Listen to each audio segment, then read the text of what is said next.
Um, what I wanted to do with the members is sort of talk through what this structure is about. This is not intended to be a Q&A session. This is an opportunity for our colleagues to share some of their last thoughts about our profession. However, that said, I do want to encourage you um, if you would like to chat over on the right hand side about some of the things people are talking about, or if you want to send a salutation and thanks to somebody in particular for some way that they affected your own professional career, that would be great. Um, I don't feel like though that if you put a question in the chat box, I've asked all of the presenters not to feel like they need to answer that question. So that's just it's not the format of this. So without further ado, I'm going to let the folks who you've come to hear, not me, speak to you about their last thoughts. So go ahead, Linda. Okay, can you hear me?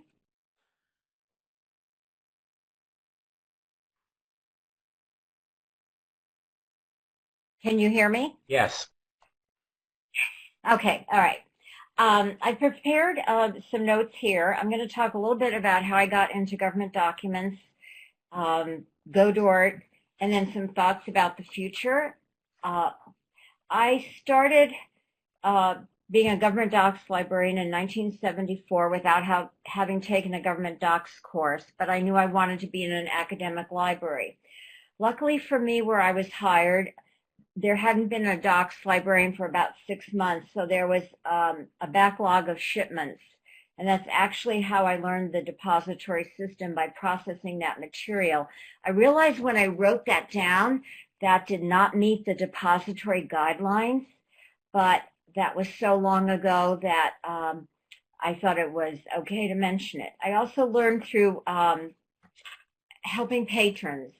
And where I was in California at Santa Clara University, we also had a law school, and they did not have a depository. So it was really challenging helping the law school students with government documents, and I really learned a lot quickly that way. In those days, there was no internet or other easy way to learn other than the literature or local colleagues. So yeah, I was just fortunate to learn it from the ground up. I eventually became active in the California Library Association in their government docs group, and was served as chair of that. And that was really helpful, getting to know even more so local colleagues. About GODORT, I became active in GODORT in 1989 when I moved to San Jose State, which was actually just down the road from Santa Clara in the Bay Area. At that time, I was choosing between ACRL and GODORT of which national group I wanted to try to become active. And though I've always been a member of ACRL and also served on a program committee, I was always so glad I had chosen GODORT, given the receptibility of the members and certainly how closely it was related to what I did in my positions. My first conference was in Dallas, Texas. I remember that, and I was appointed to the GODORT Education Committee by the chair, Larry Romans. And ever since that time, I've been active in GODORT. I served as treasurer and secretary. I was right on the cusp of when people were starting to bring laptops to the conferences, but I vividly remember, maybe some of you will remember those long and sometimes contentious GODORT meetings when we would continue to extend the meeting time well into the late hours of the evening. And I remember being secretary for one of those. So that was a challenge to capture everything. I also served on the nomination committee, awards, local arrangements. I was involved in several of the arranging for the GODORT receptions. Notable docs panel and state and local documents were some of my favorite things to do. What I appreciated about GODORT, and maybe other organizations are like this, it was a very welcoming group, and there was also room for a niche for everyone's talent. I always admired, for instance, the people on the legislative committee. It was something that I knew was important to the group, but it certainly wasn't my strength. But I always will remember that there were places for everyone to contribute. Some of my highlights, I remember GODORT was the first place I heard about email, and I remember going back to my institution and saying, oh, have you heard about this? What's this? Is anyone using it? And I remember the first group that I started using email was GODORT. One of my sort of funny memories, those of you that remember when we would do a professional booth at ALA Annual, and we had our big display board that was affectionately called Big Blue, I remember having to take that back with me on the airplane and store it at my institution. I was trying to think of other instances, but those were the ones that came to mind.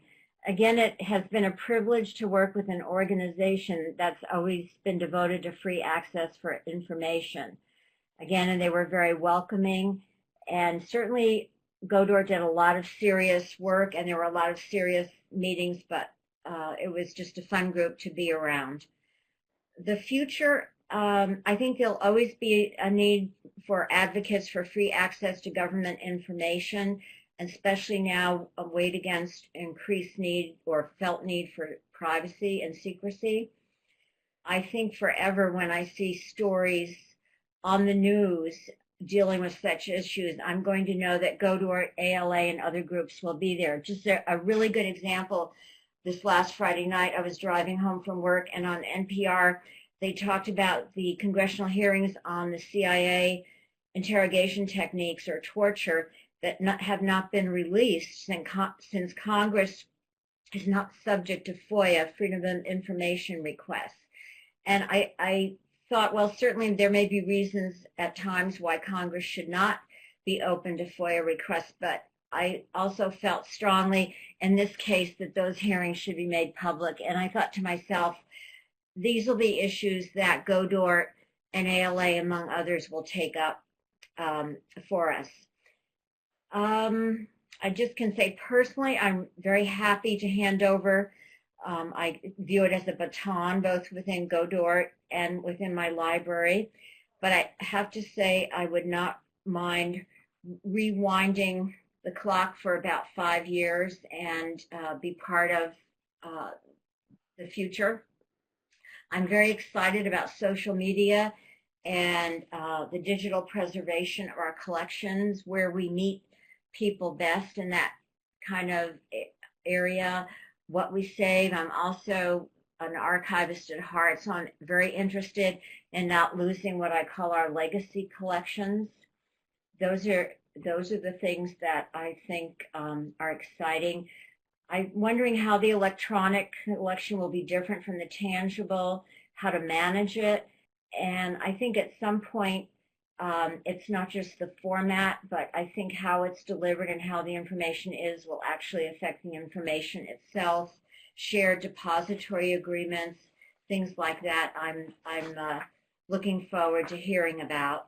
I did want to back up a minute, and when I mentioned my connection with GODORT, I'm sure my colleagues have done this, but I just thought it would be a good reminder from us all. I went through and weeded and sent some of my tangible GODORT material to Vicki Tate, the GODORT archivist. So I just put in a plug for that, and her information is on the GODORT website. And just personally, I do plan to, I'm certainly hoping I will be given a emeritus status here at UNH, and I am very excited. I want to volunteer in the university archives, which is actually housed in the library. And I so enjoyed working there with them during my sabbatical. So it's probably a short presentation, but I want to thank you, Stephen, for bringing us together for this opportunity. It's very exciting, and I'm looking forward to hearing from the other folks in the chat.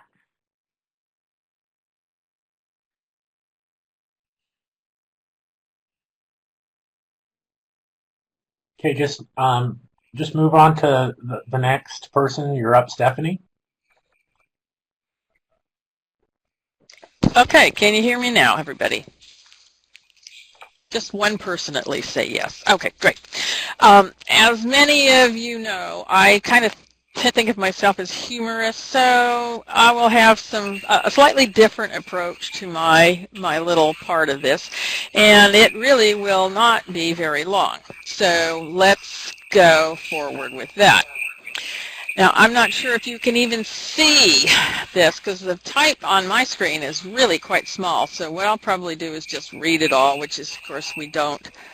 That's not what we condone normally, but this is pretty little. I just wanted to make a few comments that were personal musings on my time as a documents librarian. And the federal documents have been very good to me, going all the way back to the library I first started with Fed Docs, which was in a small selective in Sacramento. The first evidence I have that it was going to be good to me was I got my own big office because suddenly I needed a lot of space, boxes, bags, and envelopes. And I certainly thank GPO for that. Now, remember, those were the days when you got even if you were a small selective, which we were as a law school library, at about 14–15%, we got lots of boxes then. And that also provided me with the first opportunity to supervise people. And so because of getting all of those boxes, bags, and envelopes, I needed some extra people to help me deal with all that stuff. So that it actually pushed me into being a person who was more self-confident in my role and helped me move on in the field.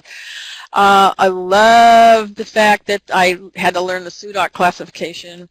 That was really, boy, that was an eye-opening experience. And there are still days when I think to myself, do I really understand the SUDOC classification? But nonetheless, and of course, being exposed to the serial set. Now, I decided that I wanted to do, I know we've had some good materials published recently about the serial set, but I don't remember seeing a serial set for dummies out there. And I did happen to find on the internet, of course, something called Elvis for Dummies. So let's take a look what that would look like if we changed it a tidbit here. And I have to give Stephen some credit. I kind of fiddled with that image a little bit, but it wasn't quite as slick as when he finished putting it together so that it actually says U.S. Congressional Serial Set for Dummies. And of course we want to keep Elvis on the cover because everybody likes Elvis, and if he endorses federal government information, then we know it's got to be good stuff. Okay, moving right along on a more serious note. I'm just pretty much going to read this because it makes me sad and it's hard to say it, but some of us lament the fact that our ranks are thinning, not simply because of retirements, but because of the tendency by administrators to not replace retirees with dedicated government information librarians. I mean, if we were retiring and people were being put in our place who could carry this on, this would be an exciting thing, but I'm not feeling really positive, and I hope I'm wrong. Anyway, but this lamentation falls on ears deafened by years of lack of support for libraries, particularly the academics, of course, as budgets shrink and the cost of providing our resources in libraries balloon. And then to note that within this world of shrinking resources, these same administrators are forced to operate from the point of view that everything is online, and all of those online documents are easy for patrons to use because, of course, everyone is computer savvy. While many of our colleagues suggest new and better ways for libraries to provide government information, see, for example, discussions on free government information, a shout out to you, James. In some instances, it is already too late for the libraries that have dropped FDLP status or have shrunk their collections and staffing to such low levels that potential users of government information are lucky to find anyone in those libraries who can serve even their most basic government information need. And finally, a little bit of looking backward, a little bit of looking forward. For those of us who are here because we are leaving the field, I'd like to point out that you should remember, or don't forget, how long it took to gather the knowledge that you have. I mean, that is something I still keep learning stuff every single day. And don't forget to acknowledge all who helped you gather that knowledge. That's also an incredibly important thing, and that's one of the things I'm going to miss most about not being in my position, is not having that contact with people that are out there to help all the time. And continue to share your enthusiasm, the nuggets of amazing information found in those musty old volumes. And good luck with your retirement. Now, for those who have recently entered the field, and even for some of those people who have been around for a while but are still going to be around, finding the correct resource is often a group effort. You are not in this alone, as we all know. That's one of the things I always tell patrons. Oh, look, if I can't find this for you, I know how I can. It's called gov.l. Formats may come and go, but government information must be kept freely accessible.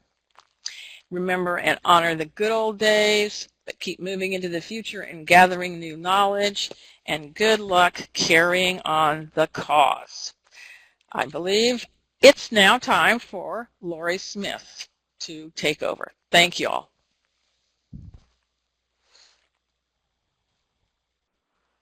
All right, I have unmuted myself. Can you hear me? Okay, good. Yes. I actually wrote mine down, so forgive me if you hear paper rustling. All right, the last lecture of Lori Smith. Here we go. Despite my apparent youth and vigor, I've somehow been working in federal depository libraries for almost 30 years. Within the span of my career, I've experienced the joy of receiving census test disc number 2 and the agony of losing the statistical abstract. So, before I get superseded and deaccessioned, here are some thoughts I'd like to leave with you. The transition of government publications from physical to digital media has been a wonderful thing for public access. Even though microfilm and microfiche surely had their fans, those people were decidedly in the minority. Online information is wildly popular and seems destined to become even more so in the future. It saves effort, space, and time. It's great. On the other hand, this transition has been a horrible thing for permanent access. Even computer space is finite, and files get deleted and moved at the drop of a hat. And sadly, neither GPO nor the depository libraries are the ones currently making the decisions about what to move or delete. While GPO has established strict rules about handling and withdrawing physical publications, most online information is housed outside of GPO's sphere of influence. It's horrible. GPO has made some progress in its efforts to begin controlling the digital information lifecycle, but there's a long way to go. Depository libraries could assist in this effort if a system of digital deposit could be established. I learned in library school that the role of libraries collectively is to acquire, organize, preserve, and deliver the human record. If we can't actually acquire it, then we can't really hope to organize, preserve, or deliver it. Much like the program for physical publications, a digital depository program could begin with some libraries agreeing to accept digital copies of everything cataloged by GPO. Then selectivity and the number of participating libraries could be increased as time goes by, and the infrastructure becomes more flexible and dependable. As the need to handle and process physical government publications has decreased, so too has the number of people who call themselves a documents librarian. Very few standalone documents departments exist now, and budget-related staffing cuts have resulted in librarians and support staff wearing a larger number of different hats than ever before. This decline in the need and ability to specialize seems almost as big a problem to me as the evaporation of digital publications. Documents are quirky, and the only way to really learn is to dig in with both hands. Doing technical processing of documents makes you better able to provide reference surface and vice versa. I lament there's that word again. I lament that most new librarians who deal with documents will only have time to dig with one hand or the other, and even then not on a regular basis. So I encourage those of you who are just beginning to work with documents to take advantage of every opportunity to learn from your elders. In addition to monitoring listservs and social media outlets, attend conferences and professional meetings in person whenever you can. Pay attention to the questions the more experienced people ask. If you have no clue what they're talking about, approach them between meetings and ask them to tell you some of the history of that issue. Then do some additional research in the library literature to bolster your understanding. Eventually, you'll start to have questions of your own. Do not be afraid to ask them. For the first several years of my career, I sat in the audience wondering about things, but very rarely asked anything. Once I got up my nerve and started actually asking my questions, I was amazed at how many people came up to me afterwards to say they had been wondering the same thing. Also, don't be intimidated by anyone's title or position. Most GODORT officers, members of the Depository Library Council, and even several people at GPO started out as a beginning librarian just like you. They remember what it was like, and if they didn't enjoy sharing information with others, they probably would have picked a different profession. Introduce yourself and ask your questions. In my mind, if you care enough to ask, you're automatically worthy of getting an answer. And above all, remember that what you're doing is tremendously important. The tedious details and complicated issues related to federal depository libraries are worth learning because knowledge is power, and we the people are supposed to have the power. It's been my job, and now it's yours, to ensure that the people always do. And that's it. Next.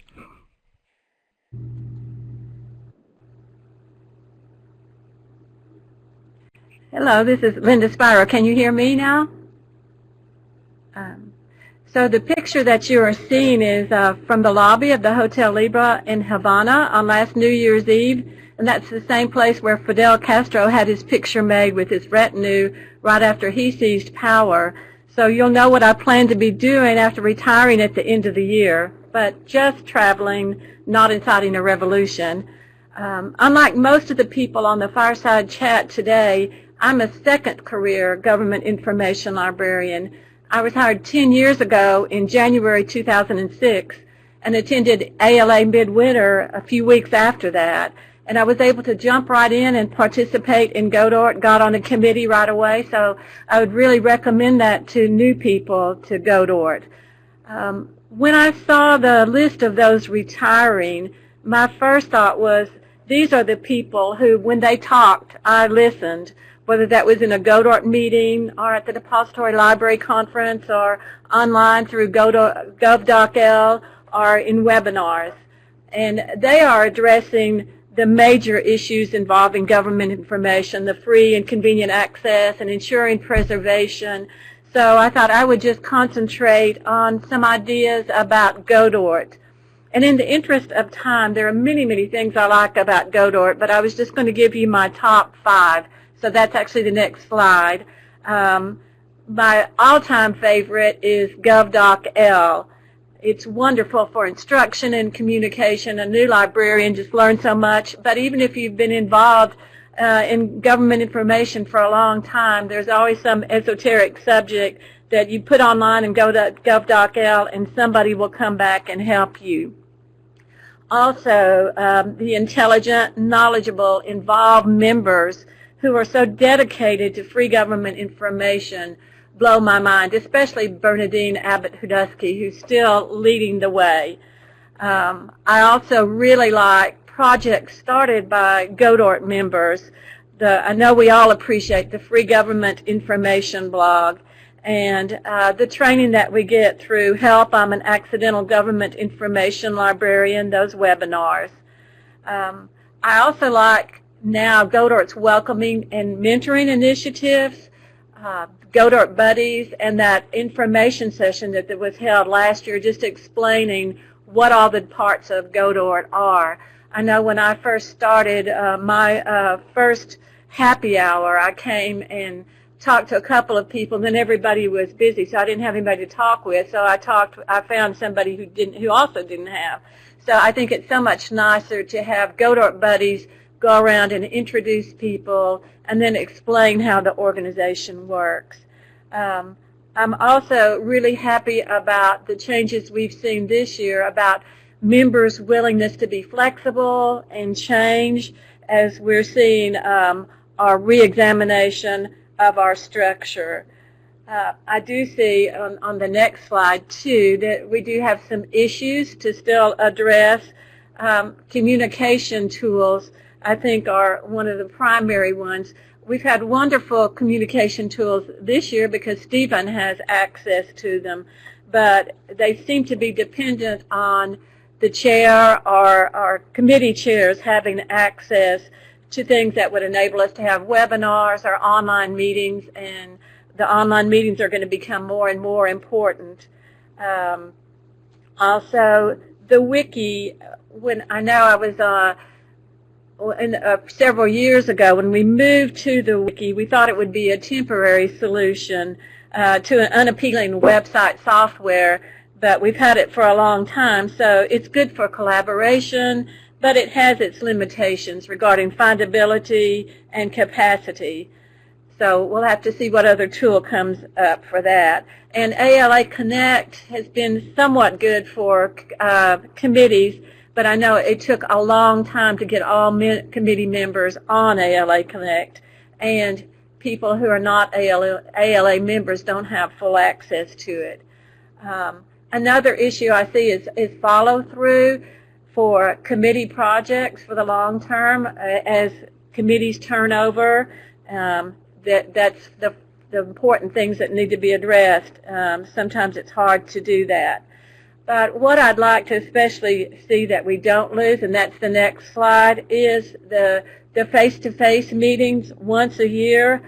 The conference calls have been great, and online meetings, because now more and more people can't go to 2 meetings per year. So the midwinter meetings with committees that can meet that way, I think that's fantastic. But nothing replaces those face-to-face meetings where you really get to know each other. And so if I don't get a chance to say it in person at ALA Annual, I would like to thank everybody throughout the years for your inspiration, your advice, your support, and your friendship. Okay, so it's the next person's now.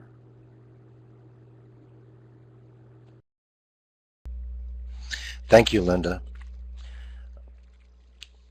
As a former Depository Library Council member and California's regional librarian, I've been confounded by many issues over the years. 2 issues that rise to the top of the list for me are these. Number 1, in the age of electronic dissemination of government information, is the FDLP an anachronism? And number 2, how can we best preserve the entire present and future corpus of government information, both tangible and electronic? I will briefly comment now on both of these major issues. From the founding of the Republic to the early 1990s, official government information was fixed in tangible format publications, chiefly in printed books. To get the information imprisoned in these books, the public either had to purchase copies of the books from GPO or had to travel to depository libraries where they could consult copies of the books for free. In those days, the most valuable exclusive benefit that accrued to depository libraries was the ability to add government publications to their physical collections at no cost. This exclusive benefit, unavailable to libraries that were not official depositories, was monetarily measurable and bestowed a prestigious pedigree upon those libraries lucky enough to have obtained depository designation.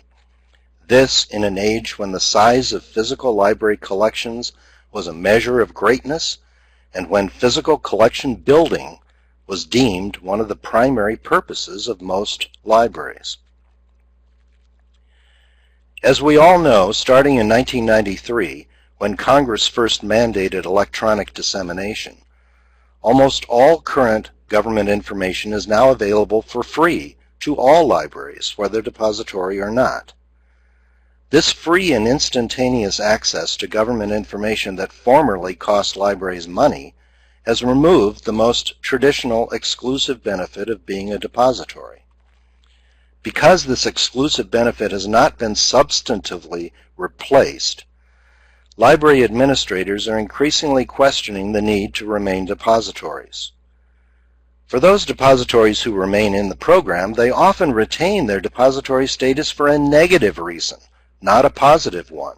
Quote, "Our library doesn't want to drop out of the program because of the work it would take to list all of our depository publications." End of quote. In other words, inertia becomes the deciding factor instead of positive, future-looking energy. We are increasingly faced with answering this blunt question from administrators. Quote, "What is the relevance to us of being a depository library when all I see is cost and no benefit?" End of quote. GPO and the community must give these administrators programmatic flexibility and must identify or develop exclusive benefits for official depository libraries that can be quantified in dollar amounts, thereby making depository library membership a positive incentive for administrators. Willingness to change the program to a more flexible model and addressing the bottom line dollar-driven thinking of library administrators are what we as a community must do if we still believe there is relevance to the FDLP. The second major topic I want to address is permanent preservation, authenticity, and version control of the entire body of federal government information. When all government publications were issued in fixed, tangible formats and were distributed to a non-centralized network of libraries, the three desired outcomes of preservation, authenticity, and version control were easier to ensure. Preservation was achieved by many copies spread out over the country. Authenticity was achieved because information vandals could not easily tamper with or change content in fixed, tangible publications. And version control was achieved because of the fact that editorial changes required the reissuance of content in new editions. It is my belief that achievement of these three desired outcomes in the electronic age requires the same decentralized, distributed model that we were accustomed to in the tangible document era. We must continue to develop strategies that make use of models such as Locke's U.S. Docs, strategies that create digital preservation partnerships that involve both federal and non-federal partners. The traditional model of decentralized distribution is the only way we can be sure that government does not have exclusive control over the information it creates, ensuring that there are safeguards that government can't alter politically embarrassing information, remove it for quote-quote security reasons, lose the ability to disseminate it because of budget cuts, or be the victim of a massive targeted cyber attack from within or without that could destroy a centralized repository and even its backups and mirror sites. This is why the community should pay particular attention in the coming months to the planning and implementation of the Federal Information Preservation Network, abbreviated FIPNet. How FIPNet is conceived, constructed, governed, funded, and maintained is possibly the most crucial issue facing the FDLP today. I encourage all government information librarians to monitor developments and contribute ideas to the vital work going on today at GPO concerning the creation of FIPNet. Finally, I want to thank GODORT and Stephen Woods for giving me the opportunity to share my thoughts with you today. I also want to thank the entire FDLP community for giving me the profound honor of being your colleague during my career at the California State Library. Now I want to turn it over to Barbara Miller.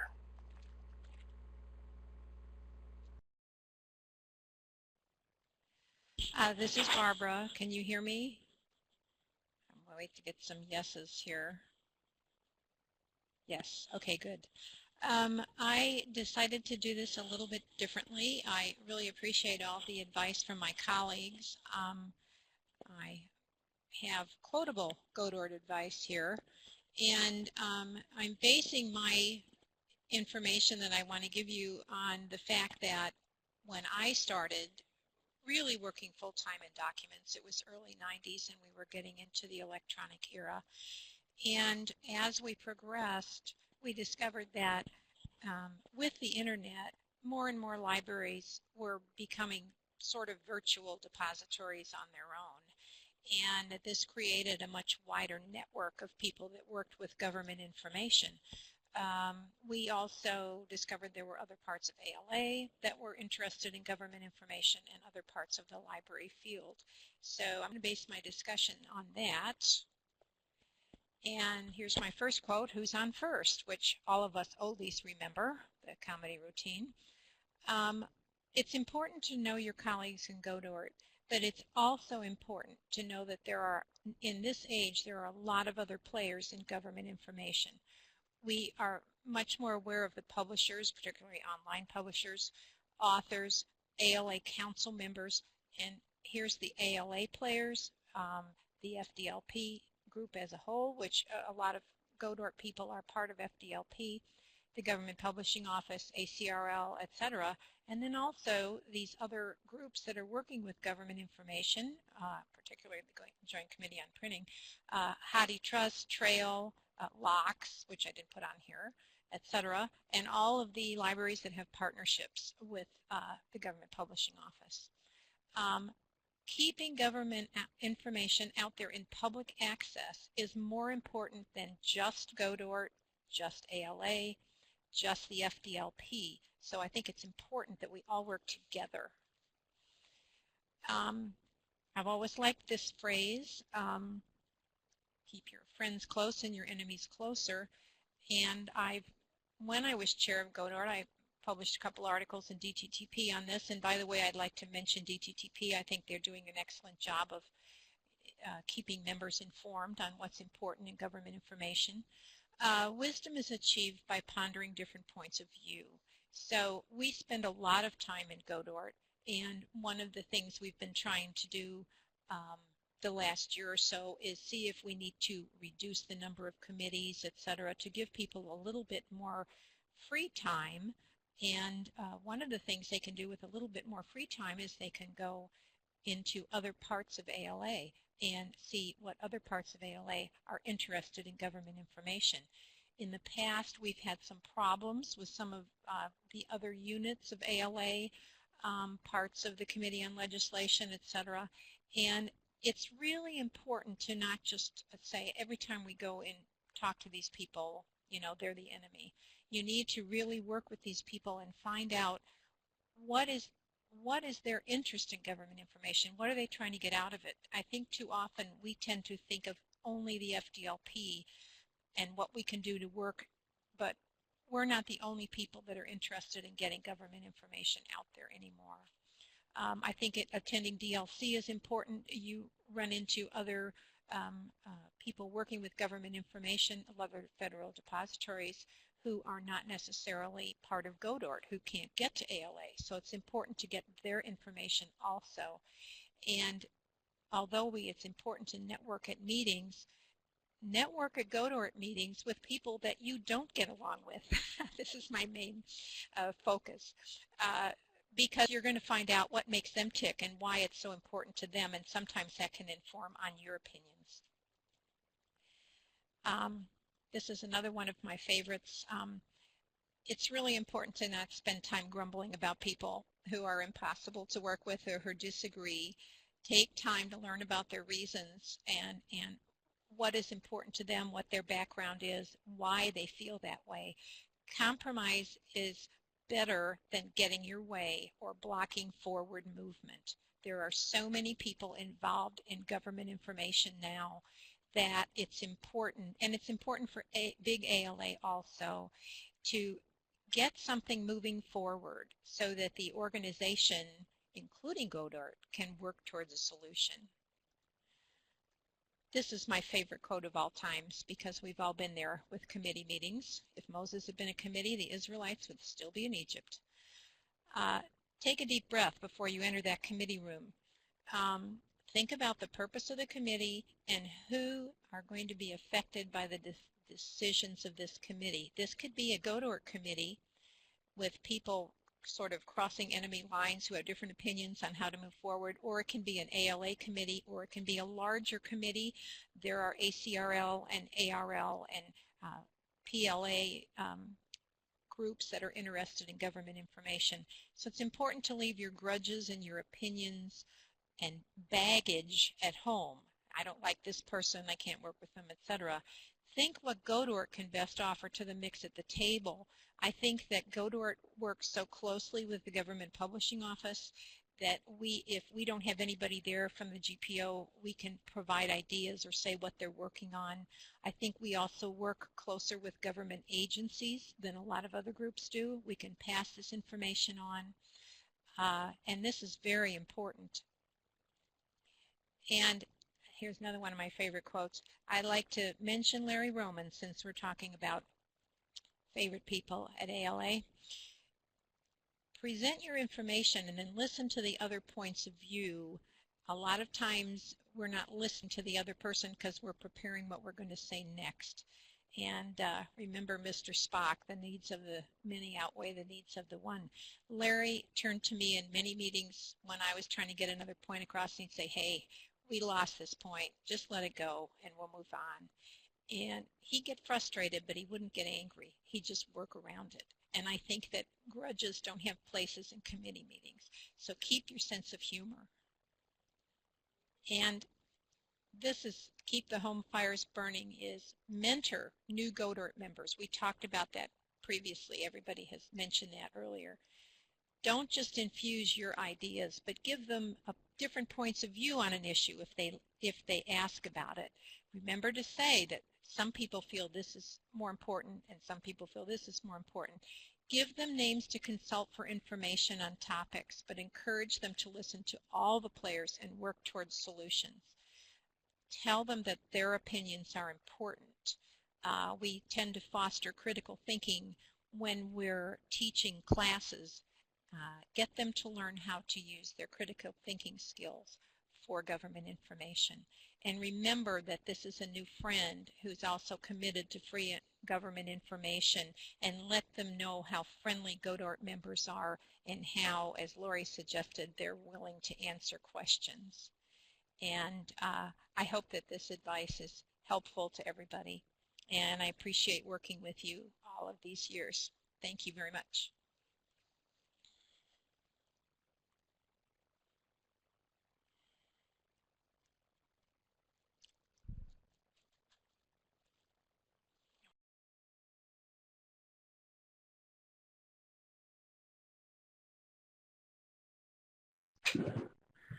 Okay, Cathy. We seem to have lost Cathy Amon. Let me see if I can find her. Okay. So what I'm going to ask is, Cathy Hartman, can you step up to the plate while I troubleshoot Cathy Amon? Sure. I can do that. Can you hear me okay? Yes. Can people hear me? Okay. Well, first of all, thanks, Stephen, for arranging this. It's been interesting to hear all the perspectives.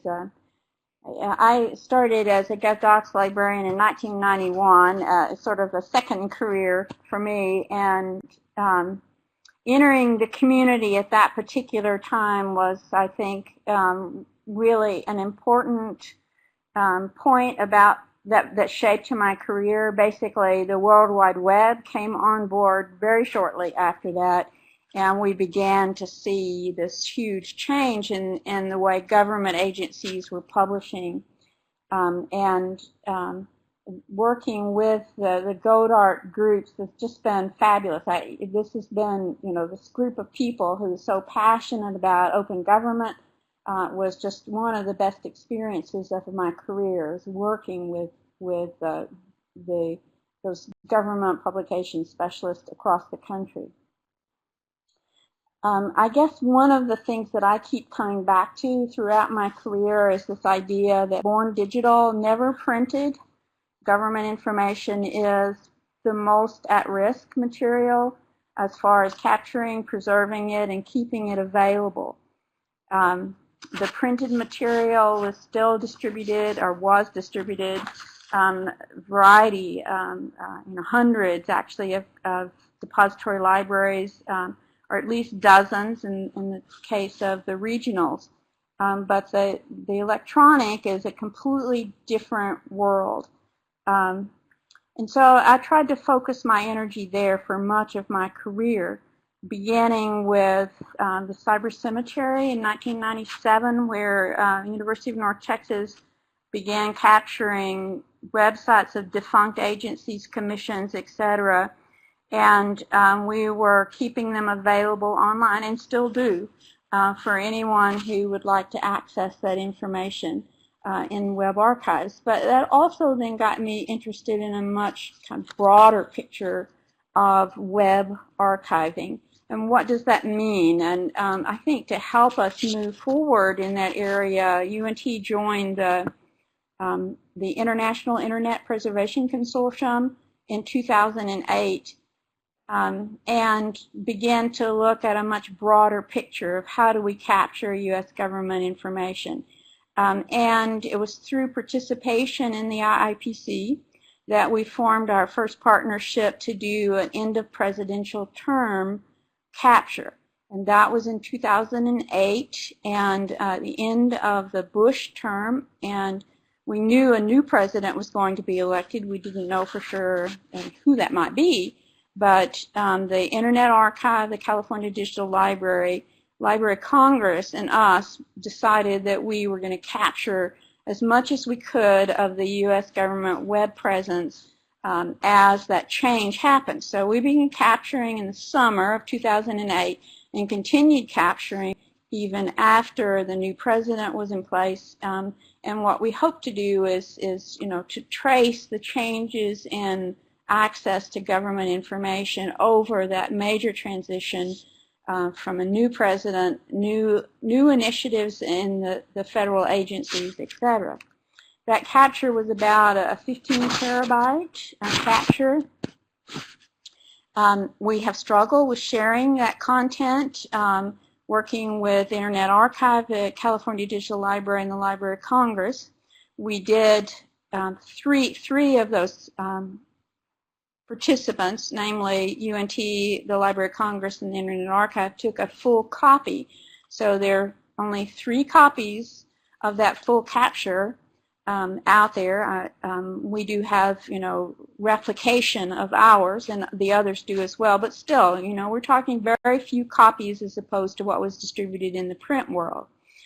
And we began offering access through a site at the California Digital Library, who put up a website to actually let people come and look and see what's in that archive. We also did some additional work with that, looking at how many PDF files are there. Most U.S. government docs are not printed, but they're published as electronic, as PDFs. So that one capture had over 4 million unique PDF files. That is a pretty incredible number.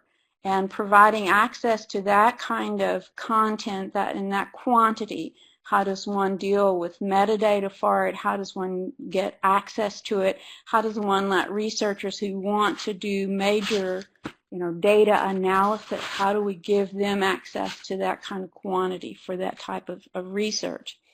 Became issues that we still struggle with. We also then in 2012 planned and did another end of presidential term although this time there was not a change of president, so the changes were not as extensive and we didn't quarrel as extensively. The group is now, it's my understanding, even though I'm retired, that they're now planning the 2016 this year. They are already beginning to work on that and expect it to be huge. One thing we added in 2012 was the social media, which was huge.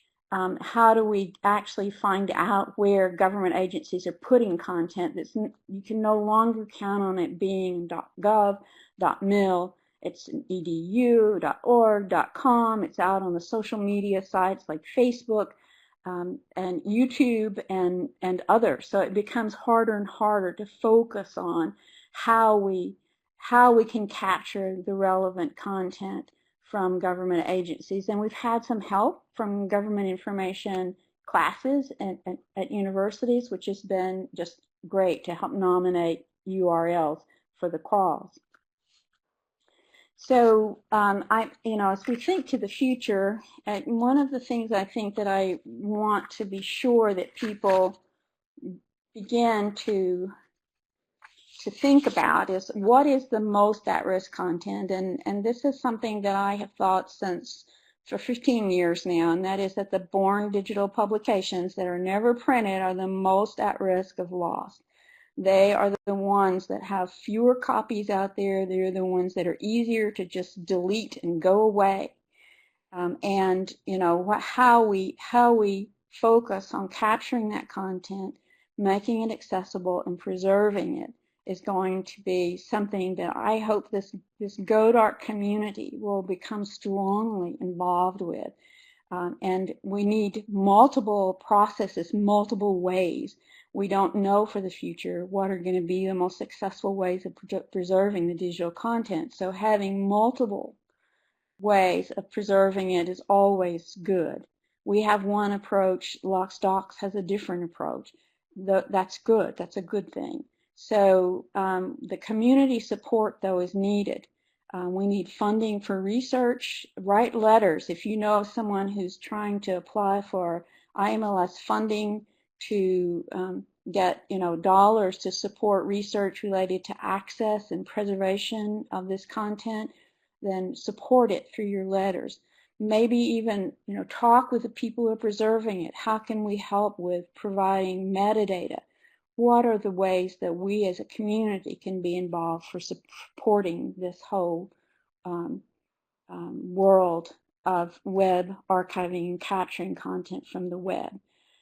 I think that it's important to have that support from this community because you are the ones who are committed to open government, access to this kind of information, and preserving it for the future. So thanks very much for letting me be a part of the government publication community. GODORT was and is a wonderful organization, and when you work together, you can accomplish so much. So I'm missing all of you already. Thank you. Okay, so we'll go back to Cathy now. Amen. Yes, can you hear Cathy with a K now? I'm sorry about that that glitch. I guess it's equivalent of the old film breaking in the projector from classrooms. I'm sure some of you remember that sort of thing. I want to thank Stephen for inviting me to participate in this chat. I'm very honored to be included in this illustrious company. Especially some of the big picture things that I've heard have been very exciting. I'm going to go back, dial it back a little bit and be a little more personal in my talk. The job title that you see here is Government Information Librarian, and a few years ago I had to actually go through a formal HR process to get that changed from Government Documents Librarian. That small linguistic tweak reflects the enormous changes that have occurred during my job in the 39 years I've been here at St. Mary's. For the most part, this has been very much to my delight. I often tell people that although I've been in the same position for this incredibly long time, it's never gotten boring because it's always been constantly changing. I expect this will continue to be the case into the future for our field, and I hope it is. It's challenging, but it does keep life interesting, and I would encourage government information librarians to continue to look at it this way. Today I thought I'd just go over a few aspects of the changing landscape that I've observed in both technical and public services, and interspersed will be a couple of recommendations for the consideration of librarians in the future, and those are kind of summarized on my next slide. First, on the tech services side, managing a collection that at one time was close to a 40% selective with shifting staffing has been quite a challenge. Sometimes I've had student helpers, sometimes not. Sometimes I've had a full-time clerk and sometimes half-time student assistants. And now I face a different kind of challenge, which is dealing with a drastically reduced paper collection. A flexible outlook has been essential to making all this work. And by this I mean retaining the important principles while adjusting to changing times. Flexibility and adaptability will be even more important for future librarians in our field. It's really amazing to consider the technological changes that we've navigated just in my department. When I started, we were typing shelfless cards from the shipping list for new receipts. Then when our office got its first computer, which was an Apple IIe, and we only had one of them for a while, the typing got a little easier since we could type up a file and then print it out on cardstock fed through a dot matrix printer. This was followed by a brief flirtation with database software before our bibliographic control work finally culminated in getting catalog records from Archive, but not until 1999. Fortunately, I don't mind doing things like occasionally typing shelfless cards and shelving, pulling docs for weeding, and copy cataloging. In fact, the variety of tasks that I've had to undertake over the years, I'm sure has contributed to my job always feeling fresh and new. What I've had the freedom to do for most of my career is work on what I felt like working on at any given moment. If I'm feeling kind of low energy and uncreative, I can spend a little while shelving or weeding. Feeling jazzed and full of ideas, then I work on LibGuides or earlier web pages. It's really been quite nice. I don't have to suggest this to folks in small shops like mine because you're already doing this out of necessity. But for those of you who have large collections and staff, don't always delegate all the nitty-gritty tasks like shelving and shifting to your subordinates. By getting in the stacks and actually handling the materials, you can learn so much more about your collection, and at the same time, the collection will be much better off, since you care more about how it looks and how it works than anyone else does. The same idea works to some extent with electronic government information. Get as much hands-on experience with it as you can. Now, on the public services side, reference and instruction has also been a constantly shifting landscape. Not only have we had to continually update our expertise in order to help our students and other patrons, but the technology we've used to do that has evolved. I can remember sweating over typing and duplicating a series of paper guides that were eventually webized and finally libguidized. Moving content from one format to another was challenging, but an interesting puzzle. And helping students and faculty find the information they need when the paper collection is so diminished poses all kinds of new dilemmas and requires a constant updating of skills and expertise. All in all, I've really been a very lucky lady.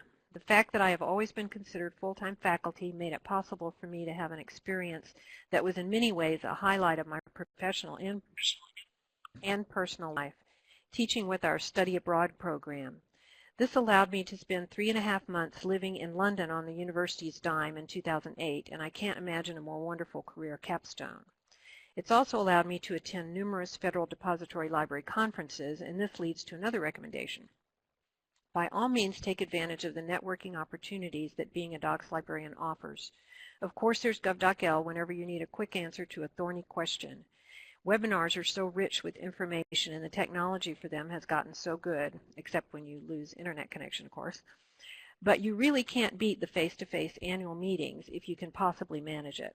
Some of the most useful information I've gotten from meetings has come from casual conversations with colleagues over bagels and tea, or in throwaway remarks from conference speakers. And of course, I've made friends that I hope I can stay in contact with in retirement, some of whom are participating in this very chat. Plus, it's just such a wonderful experience to be in a large room full of people who actually understand what you do. Finally, I've always felt that Doc's work is another level above the already high calling of librarianship. Challenges today and in the future include remembering this in the light of a sometime lack of appreciation for what we do. And what we do, of course, isn't just cataloging, shelving, maintaining the tangible collections, and curating the electronic ones. It's caring about the availability of government information and about helping people use it both for their own benefit and for the well-being of the country. There aren't many careers that can be more rewarding than this. Thank you very much.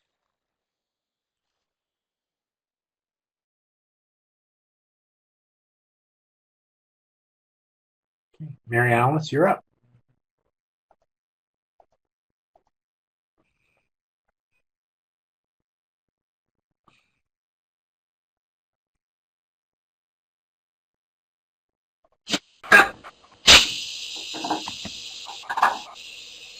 Hey, Mary Alice, you're up. Can you hear me? Yes. No, you just muted yourself. Okay. Go ahead. We can hear Can you hear me now? Okay. Well, being last on such an illustrious panel is probably one of my biggest challenges in my 2 weeks of retirement. So thank you, Stephen, for including me. The speakers who have preceded me have really given all the messages that I had wanted to leave you with.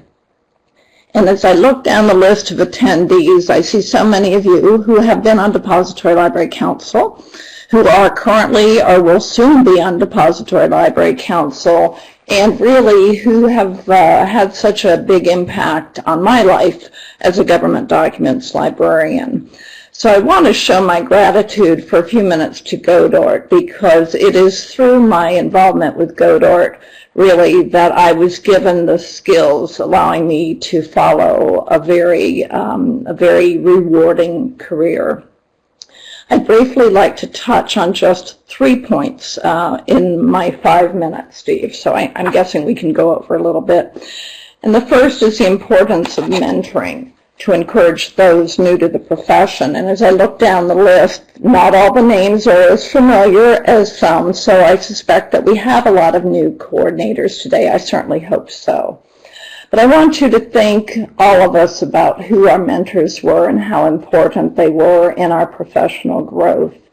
And what I've learned upon my own retirement is that we also need to thank them and let them know how important they were as role models. For example, Mary Fetzer, who when I was studying at Rutgers in the late 1980s, was the government coordinator at Alexander Library. And she's really the one that changed my mind from being a children's librarian to be home with my 4 kids to becoming a government documents librarian, because she taught me the value of these wonderful resources.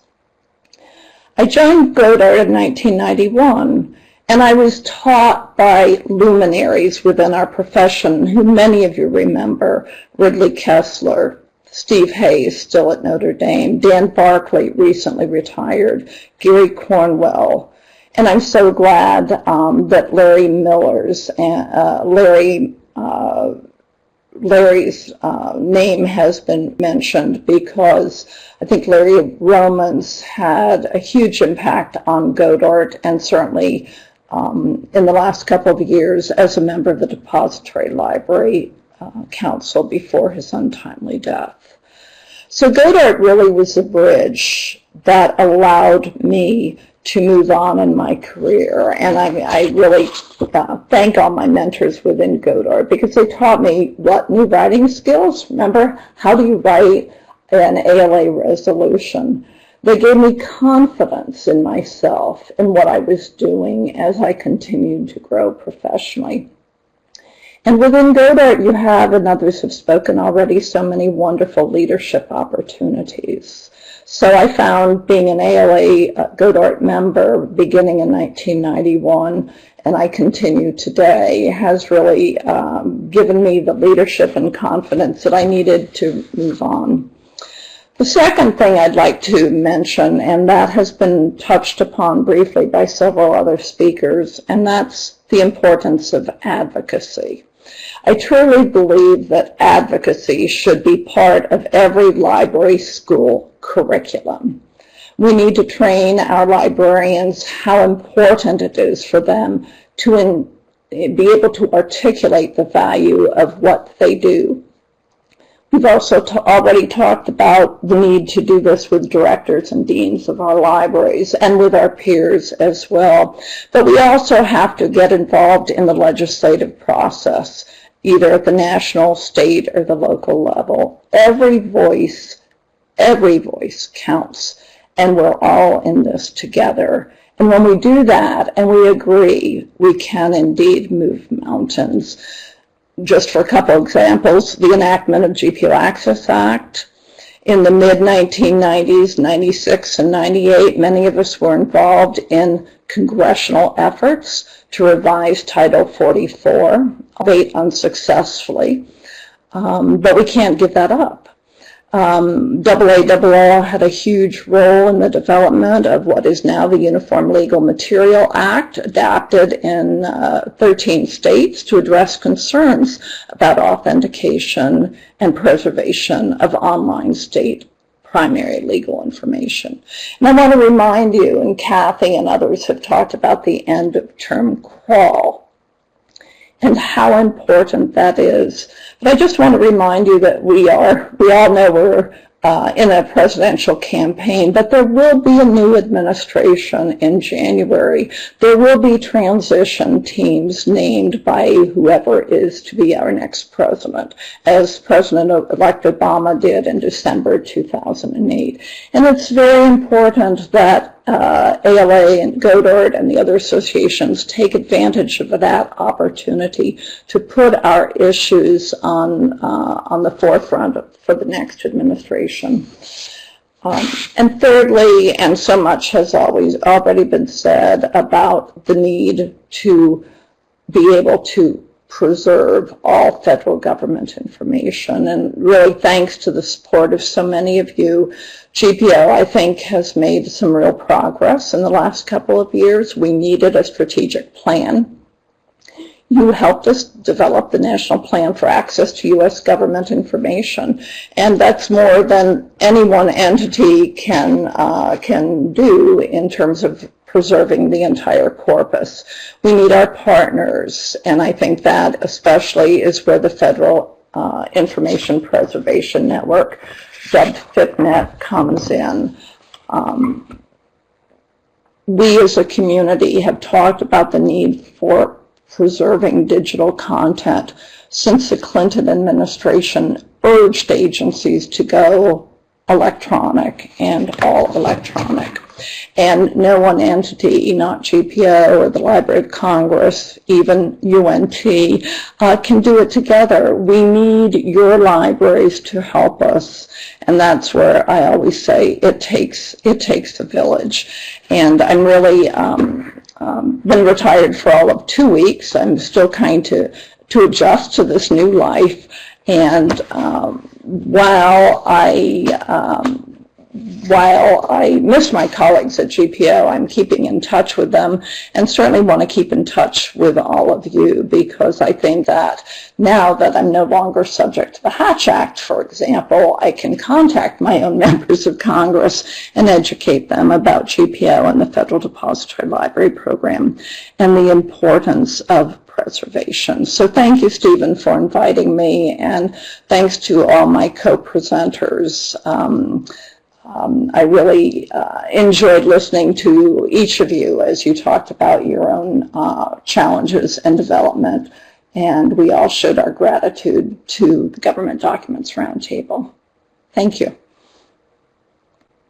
So let me just close with one final thought.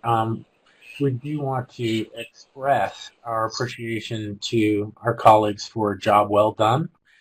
And I want to thank all of you folks for coming out, and those who are going to be listening. I had 5 or 6 people say they couldn't make it at this time, but they want to hear the recording, and I thank you for your support for our colleagues. So well done, and thanks.